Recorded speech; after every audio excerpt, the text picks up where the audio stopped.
আমার সকালটা হয় এদের আদর যত্ন ভালোবাসা দিয়েই। তো শুভ সকাল বন্ধুরা, ঘুম থেকে জাস্ট উঠেছি আর ওরা কত আদর করছে আমাকে।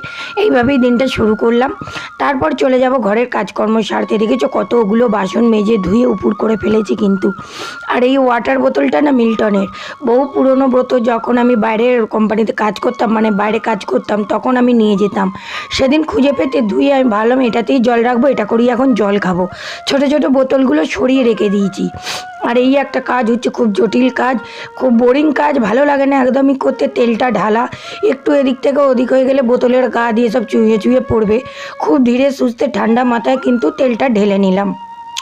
তারপরে দুধ চা করে নিচ্ছি, একটু চা খেতে হবে, এনার্জি না পেলে আর বাড়ির বাকি কাজগুলো করবো কী করে। ব্যাস, চা ঢালতে গিয়ে কাপে ঢালতে গিয়ে পরের ডিশে পড়ে গেল। সে যাই হোক, চলো চা খাওয়া দাওয়া করে কিছু দোকান বা পাট নিয়ে এসেছে, সেগুলো জায়গায় জিনিস জায়গায় ঢেলে রেখে দিই। দেখা করছি